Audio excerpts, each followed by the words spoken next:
To begin this exercise, you should have downloaded the Replacing a Screen folder from the class Moodle page. Inside of this folder, I'm giving you a set of instructions on how to replace a silk screen on a silk screen frame.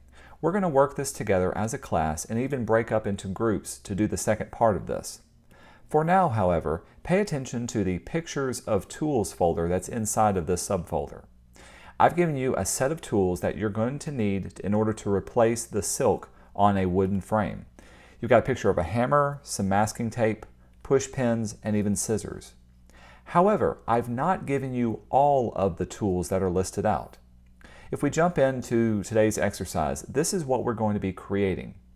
In addition to the 4 tools that I gave you, you're also going to need to take your own picture and make your own photograph of a screwdriver and the wooden frame that we're using.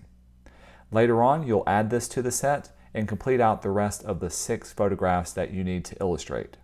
So in addition to the 4 that we've created, you also need to photograph a screwdriver and the silkscreen frame.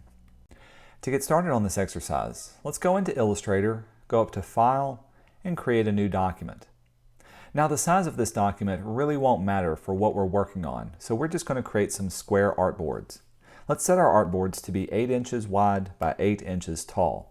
Do make sure you're working in inches, and we need to have 6 different artboards to start off with.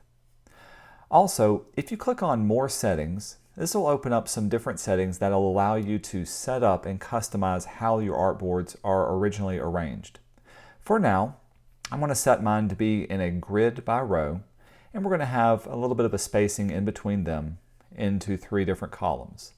When we say Create Document, this will create a document that will set up all of our artboards to look exactly like this. You can change it up however you want to, but this is a good way to start off our particular exercise and project. The next thing we need to do is to place our images that we want to trace off. If we go down to our Layers panel, I'm going to double-click Layer 1 and rename this my Images layer. Inside of here is where we'll place all of our different pictures. So let's go up to File and down to Place, and locate that folder that has all of our images on top of them. I've got my saved on the desktop under Replacing Images, Pictures of Tools, and we can select all 4 of them for now and say Place. Remember, they'll follow your cursor until you click and drag and place them exactly where you want them to go. There is no particular set order to them, so you can place these however you wish. But do remember, you're responsible for also taking a photograph of a screwdriver and the wooden frame that we're working on. Once they're all placed into your design areas, each one on its own separate artboard, let's go down to our Layers panel, lock down the Images layer, and let's make a new one on top of this one and rename this layer our Tracing layer. All of our tracing that we're going to do will be done in this top layer so that our Images layer won't be affected, and we can erase it or turn them off later as needed. I'm going to zoom into my hammer and work on this one for the first one. Now going back to the examples that I've shown you, there's a particular way we want to trace off each one of these different tools. In order to get the best rendering, the first thing we want to do is to make sure the outline or the outermost edge of our objects are in a thicker stroke. The second thing we want to do is all of the detail strokes and lines on the inside of it can be a thinner stroke.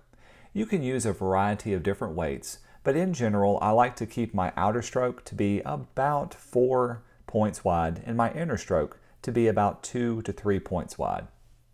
Additionally, if you want, you can have some areas be a solid black color, and you can also add little details however you see fit. Each one's going to have its own unique challenges. But the main thing I'm looking for is that it uses just a solid tone of just black and just white, a thicker stroke on the outside and thinner strokes on the inside. Here's how it would look once we start to draw off this first hammer. The first thing I'm going to do is to pull off my stroke panel so I can have it easily and quickly accessible. Then I'm going to choose my pen tool from our toolbox.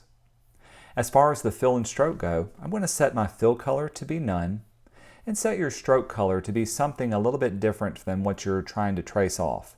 Since this one has a lot of black and dark gray values to it, I'm going to choose something like a light red or a light blue just to make it easier to see. Also, I'm going to set my stroke weight to be about 4 points since we'll do the outline first. And the final thing I want to do, in order to make my points appear a little bit easier on my screen, I'm going to click on View and make sure Snap to Pixels and Snap to Point are unchecked on your document. Having both of these unchecked will make it much easier to draw off your design. With that done, let's zoom in and start tracing around the outer edges of our document.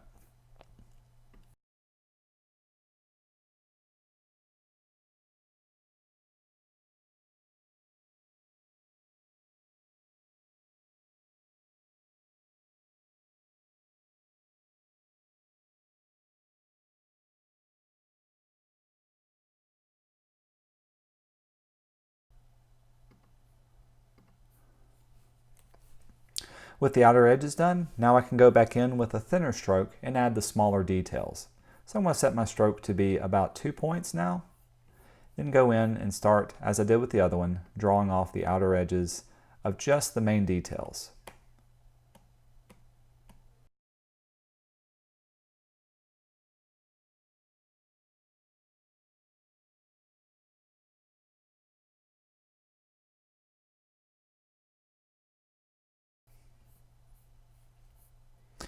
Now with this done, I can turn off my picture layer and get an idea of what my area looks like. If you see any areas that you've missed, like for instance I missed the top of the claw on this edge, we can go back up and add that part.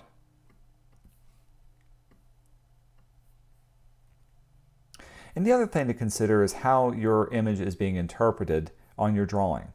You can certainly add a lot of detail to this, and you can certainly leave out a lot of details. You can see on my hammer, for instance, where these thicker lines and thinner lines meet.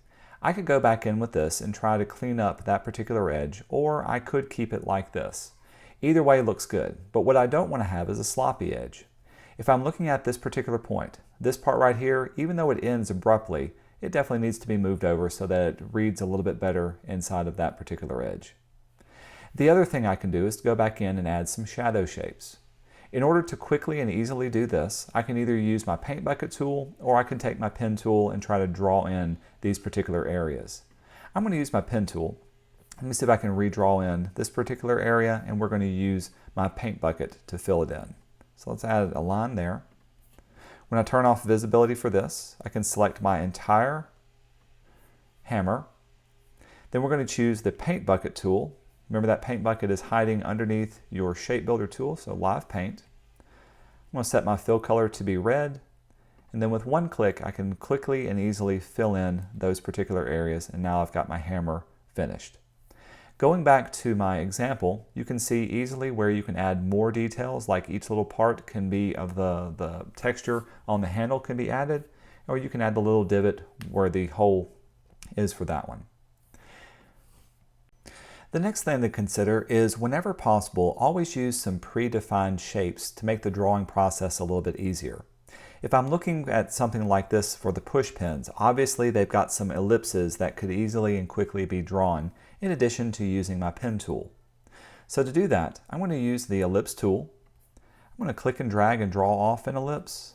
Make sure the stroke is set to red with no fill. Again, I'm going to set this to be nice and thick, and then we'll rotate it and place it into place. Anytime that you're drawing these, if it's off by just a little bit, that's okay. The main thing is we want to be able to quickly and easily see what the object is.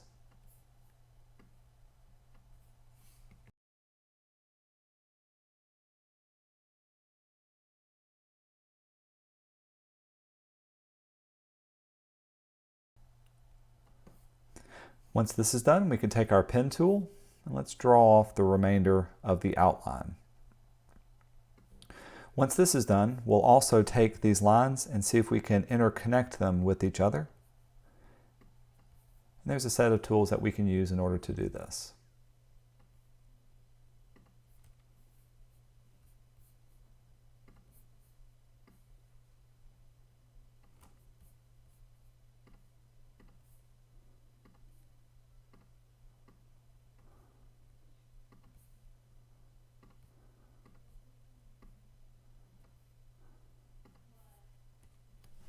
All right, now that I've drawn this off, to go back in and erase away part of these lines, let's take this top one up here at the first.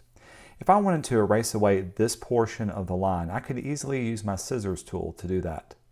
To use the scissors, the first thing we want to do is to select the circle area that we're going to be cutting. Then locate the scissors. If you don't see them, they could be hiding underneath your eraser tool. And with these tools, and the circles selected, we're going to very carefully click on the line. You can see where it looks like it adds a point there, but what it's doing is it's cutting that line. We'll do the same on this edge, and now you can see this part is all by itself separated. I can hit the delete key twice, and it deletes it away. Let's do the same down here. First, hold down my control key. We're going to select the circle, then clicking on the edges that we want to erase away. We've got that. Now in this case, it's got the opposite selected. So I'm going to select just this portion, hit my delete key, and now it's cut away as well. Once this is done, I can also go in and start adding a little bit of variety to the line strokes that we have. For instance, this line here is on the inside edge, so we can make that one a little bit smaller. This line right here is on the inside as well. So let's select this one. We're going to cut it here. Select this part again and cut it here. And the part that's remaining, we'll make it a little bit smaller inside of that. It may seem weird at first, but once you place this into our final design, it will read much, much better than without this. Once I got that cut, make that a little bit smaller. And then we can go back in now and clean up our edges. For instance, I can see right here where this edge is a little bit of a gap to it. So we're going to select this, drag it in just a little bit until those 2 points line up as close as we can make it. Each one of these is going to have its own unique challenges, and so part of the fun of doing these type of illustrations is fixing these little challenges and making sure everything looks great.